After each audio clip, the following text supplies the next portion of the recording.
గత 10 సంవత్సరాలుగా ప్రజలు ఏది వద్దనుకున్నారో మళ్ళా దాన్నే వీళ్ళు తట్టి లేపుతున్నారు కాంగ్రెస్ నాయకులు. కాంగ్రెస్ అయినా కానివ్వండి, బీజేపీ అయినా కానివ్వండి, బీఆర్ఎస్ అయినా కూడా ఎప్పుడో ఎన్నో సంవత్సరాల కింద జరిగినన్ని ఇప్పుడు తీసేసుకొని దాని వల్ల ఏమన్నా ఉపయోగం ఉందా అంటే లేదు. వ్యక్తిగత విమర్శలు. సో నాయకులు అందరూ కూడా ఎట్లా తయారైనంటే పక్కన వాళ్ళు ఆ నాయకులు ఏం చేసిండ్రు, వాళ్ళు చేసిన స్కాముల గురించి కానివ్వండి దాని గురించి మాట్లాడతలేరు.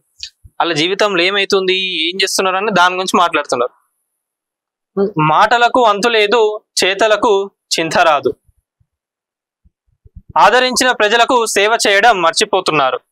దిక్కుమాలిన రాజకీయాలు చేస్తున్నారు. రాజకీయాలు వదిలేశారు. వ్యక్తిగత విమర్శలకే ప్రాధాన్యతనిస్తున్నారు.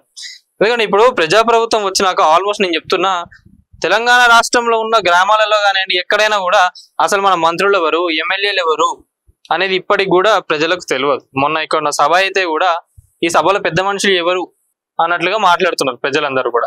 మరి ఏడ చూసుకున్నా కూడా మరి ప్రజాప్రభుత్వం కూడా ఎంతసేపు కేటీఆర్ కేసీఆర్, కేటీఆర్ కేసీఆర్, హరీష్ రావు వీళ్ళ పేర్లే తీస్తున్నది కాబట్టి జనాలు కూడా మర్చిపోతలేరు వాళ్ళని.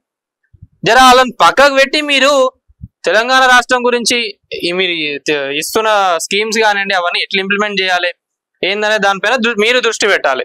బీఆర్ఎస్ ఏం చేయాలి, బీఆర్ఎస్ ను బీజేపీ ఏం చేయాలి, అపోజిషన్ చేస్తున్న పనులు వాళ్ళు కరెక్ట్ గా స్కీమ్స్ ఇస్తున్నారా లేదా, ప్రజలకు అందుతున్నాయా లేదా, వాటిపైన ప్రశ్నించాలి, వాటిపైన ఫైట్ చేయాలి. అది లేదు.